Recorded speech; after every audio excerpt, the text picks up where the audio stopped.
My stepmom didn't lower her voice. She stood in the center of my 21st birthday celebration, lifted her glass, and announced, "We're moving without you." No hesitation, no shame, just a public cut so sharp the whole backyard fell silent. Then she added, "This house is too good for someone like you." And the laughter that followed burned hotter than the summer air.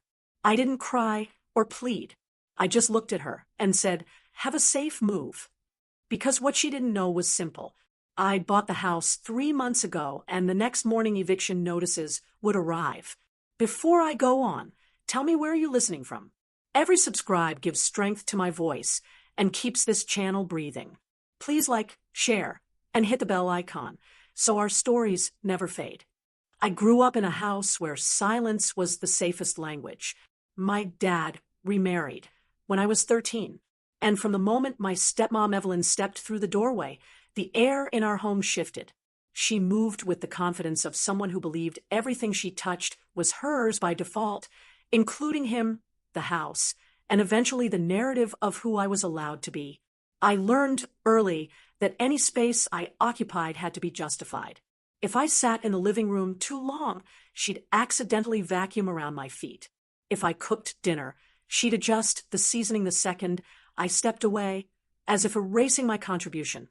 None of it was loud, but all of it was deliberate. Dad never confronted it. He just drifted into her gravity, leaving me to orbit on the edges. The house became her stage. Every holiday, every gathering, every forced smile, family photo revolved around her need to be admired. The walls were filled with curated memories that never included me: graduations of her kids, vacations I wasn't invited to, birthday parties I watched from the staircase. But I stayed. I studied. I worked part-time after school. And little by little, I built a quiet resilience no one ever noticed. The only person who truly saw me was my Nana Rose. She lived across town in a tiny place that always smelled like warm apples and lavender detergent. She kept a small table by the window for the two of us. One cup for her tea, one for mine. Whenever the house felt too heavy, I'd escape there, and she'd remind me, "You don't need to shout to be powerful, Chloe. Some storms form in silence." I carried those words with me through high school, through the late nights, studying at the kitchen table, while everyone else slept through the subtle ways Evelyn tried to shrink me. She hated when I succeeded. It meant her version of me didn't stick. So, when my 21st birthday finally arrived, Nana Rose promised she'd sit in the front row no matter what. Evelyn dismissed it with a shrug, saying the day was more about the family than the birthday. But I didn't care. I had earned that moment. The party afterward was her idea. She decorated the backyard in colors she liked, invited people I barely knew, and positioned herself so photographers would catch her in the center of every shot. I helped set up the tables, even though no one thanked me. I'd grown used to being the invisible pair of hands behind everything. Still, part of me hoped things would be different that day. Maybe Dad would look at me the way he used to, or Logan and Brooke would say something genuine for once.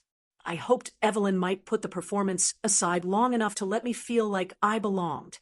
But standing there surrounded by laughter that wasn't meant for me in the house that never felt like mine, I felt the shift before she even opened her mouth. Something was building, something cold, something carefully prepared. And deep down, I knew this celebration wasn't for me. It was the stage for my humiliation. The moment Evelyn tapped her spoon against her glass, the backyard shifted. The chatter softened, the music dipped, and every face turned toward her like she was the host of my birthday instead of me.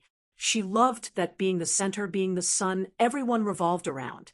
I already felt my stomach tighten the way it always did right before she struck. She smiled wide, the kind that never reached her eyes, and said, "Well, since today is all about new beginnings, I think it's the perfect time to share ours." Her voice stretched across the yard, smooth and rehearsed. People leaned in, expecting something sentimental, maybe a toast to my future. I wasn't expecting anything for myself, but I also wasn't expecting the blow. "We're moving," she said brightly, "but not all of us." A few guests chuckled politely, confused. She let the silence hang, just long enough to sharpen it. "We're moving without you, Chloe." The words hit like a cold wave.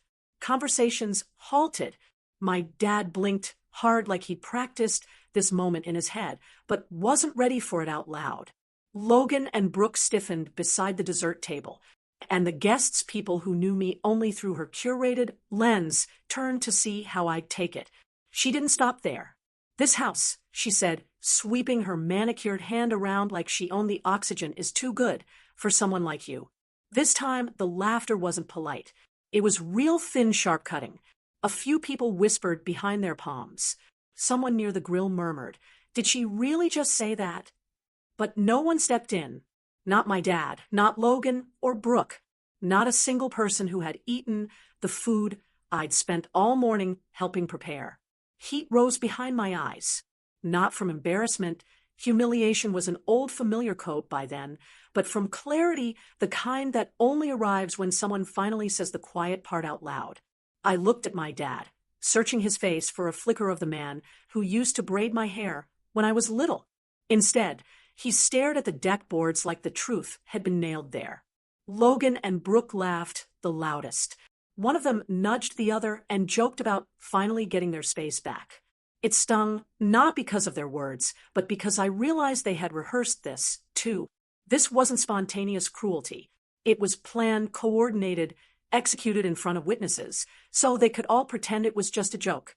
A slow, heavy certainty settled in my chest. This wasn't the first time they pushed me out, but it was the first time they wanted an audience. And yet, even in that moment, I didn't give them what they wanted. I didn't cry. I didn't ask why. I didn't beg them to reconsider. I watched them laugh, and something inside me realigned. A quiet click like a lock turning, because that speech, that humiliating little performance, told me everything I needed to know. They thought they had all the power. They thought I would always stay small. They thought I didn't have options. And they had no idea what I had already done. That was the moment right there under the string lights and fake applause when the story stopped being about their cruelty and started being about my choice. When the party finally thinned out, I slipped inside the house they claimed was too good for someone like me. Their laughter still floated in through the open door, but inside everything was still, the kind of stillness that feels like a held breath. I leaned against the kitchen counter, letting the cool surface ground me.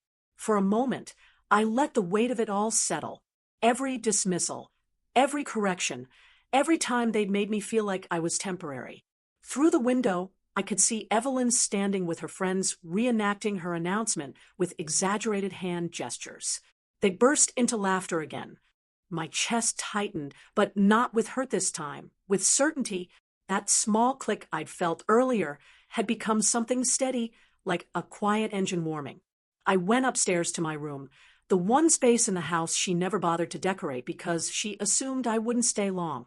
A single lamp lit the corner, casting a warm circle on the desk where I'd spent months planning my future. On top of it sat a file folder. Not a sentimental scrapbook, not a birthday card, just documents, real estate contracts, payment confirmations, the proof that I had already stepped into adulthood on my own terms. I sat down and reopened the folder, running my fingers over the papers, the deed with my name, the transfer confirmations, the notice templates I'd researched late at night, while everyone else slept. I hadn't planned to use them this soon, certainly not like this. But cruelty has a way of accelerating things. Buying the house hadn't been a revenge plan. It had been survival. I'd saved for years, worked through college, and seized an opportunity when the previous owner needed a quick sale.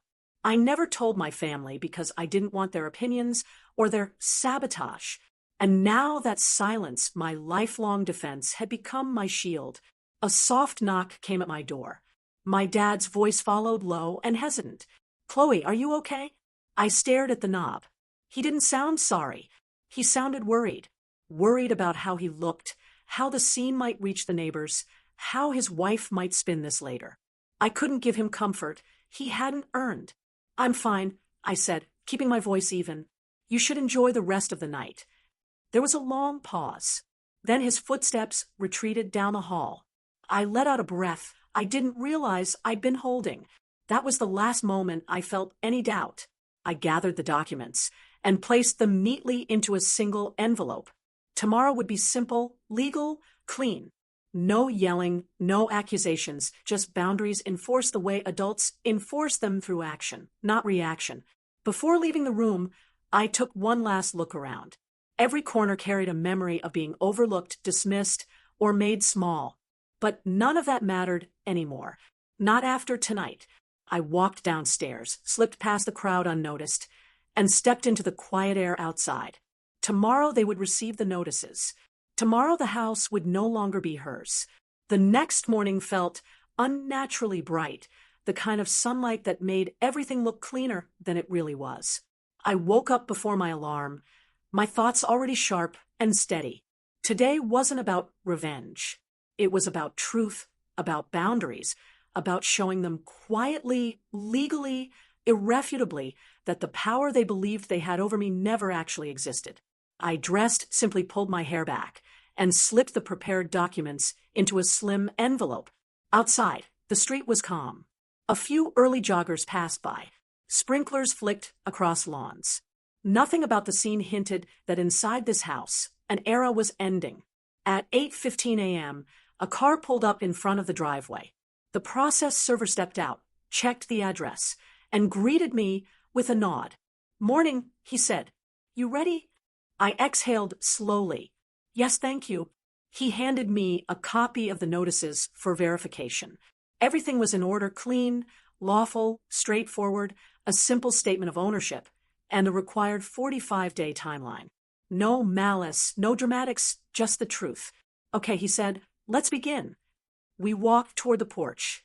Just as he reached for the doorbell, the front door swung open. Evelyn stood there in a robe, her hair in rollers, a mug in hand. She looked annoyed to see anyone on her doorstep so early, then confused when she saw the envelope in the server's hand. "Can I help you?" she asked, shifting her weight like she was preparing to dismiss a sales pitch. "Yes, ma'am," he replied evenly. "These are for you."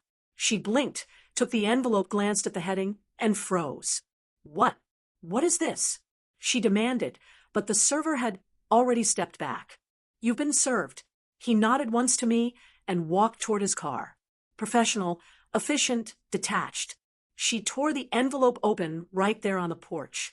Her eyes skimmed a few lines before widening. Her mouth fell open. She looked up at me, confused at first, then horrified. "This is a joke," she said. "Tell me this is a joke." "It's not," I said quietly. My dad appeared behind her, squinting against the sunlight. "What's going on?" She shoved the papers into his chest. "Read this. Just read it."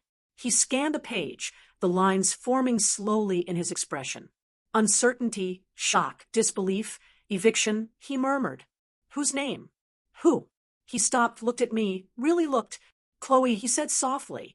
"Why is your name on the deed?" I held his gaze. "Because I bought the house 3 months ago." The words dropped between us like a stone into still water. Ripples spread instantly. Evelyn's face twisted. "You bought?" "No. No, you didn't. You can't. This is my house." "It hasn't been," I said gently, "for several months." Her eyes flashed. "You're lying. You're trying to embarrass me after last night, aren't you? This is some pathetic retaliation.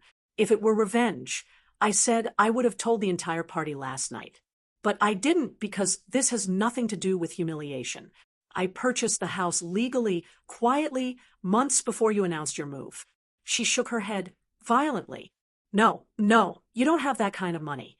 You don't have the connections. You don't have control." I finished for her. "You're right. I don't need your approval anymore." Logan and Brooke rushed out onto the porch, hair messy, eyes puffy, with sleep. "Mom, what's going on?" "Tell them." She snapped at me. "Tell them what you're doing. Tell them you're kicking us out of our home." "It was never your home," I said. "It was owned by someone who decided to sell quickly. And I made the offer first. You didn't check the property records, did you?" Brooke stepped forward. "You can't just evict us. We have lives, things to pack, commitments. That's why the notice gives you 45 days. I replied. "Everything is by the book." My dad stared at the papers again, his voice barely audible. "Why didn't you tell me?" A small ache tugged at my chest, but only for a second. Would it have mattered? I asked. Would you have listened, or would you have let her talk over me like always. He opened his mouth, then closed it. No answer, just guilt settling in the lines of his face. Evelyn switched tactics instantly, her voice softening, almost shaking. We can talk about this. We can work something out. This doesn't have to happen. It already has, I said.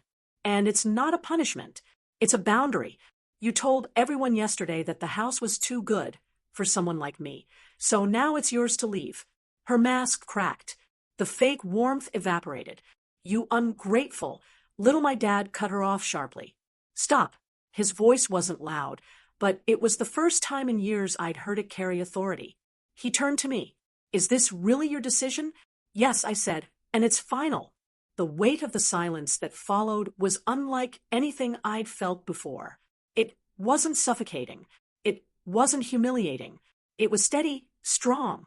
Mine. Evelyn let out a bitter laugh. So, you think you've won now? You think this makes you powerful? No, I said I think it makes me responsible for my future, for my peace, for choosing a life where I'm not constantly belittled. She shook from head to toe, anger and panic colliding. You can't do this to us. I'm not doing anything to you, I replied. I'm doing something for myself. Dad tried to speak again, but the words collapsed before they formed. He looked at the house, then back at me. I could see regret in his eyes. Too little too late. Logan and Brooke stood in a huddle, whispering frantically. Someone said, "What are we going to do now?" Another muttered, "She can't be serious." But they all knew I was. When they finally began gathering their things, the house no longer echoed with cruelty. Instead, it felt lighter, as if years of tension were lifting from the walls. As they packed hurriedly, I stood in the doorway watching, not with triumph, not with vengeance, with clarity. This was never about proving them wrong. It was about proving to myself that I didn't have to keep shrinking to fit inside someone else's story. And as their bags piled into the cars, their voices trembling with disbelief, I realized something. Sometimes the quietest person in the room is the one holding the deed. When the last car pulled away, the street fell quiet in a way I'd never heard before. No shouting, no footsteps thudding up the stairs. No whispers about where I did or didn't belong. Just stillness, clean and new. I stepped back inside, letting the door close softly behind me. For the first time, the house didn't feel hostile. It felt mine. Later that afternoon, Nana Rose called. She'd heard nothing about the scene, only that I sounded lighter than usual.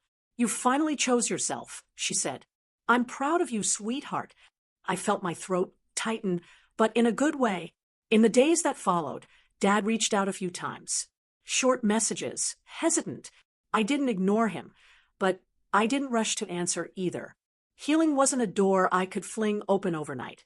I painted the living room, planted fresh flowers by the porch, and rearranged the furniture until the space felt like a beginning instead of a battleground. Standing in the doorway a week later, I looked around the house, quiet, sunlit, finally at peace, and realized something: simple silence isn't weakness. Sometimes it's the boundary that saves you. This place, once a reminder of everything I lacked, had become proof of everything I could build on my own terms. If you've ever been pushed aside or underestimated, you're not alone. Share your story in the comments. I read everyone. And if this journey resonated with you, hit subscribe so you don't miss the next chapter.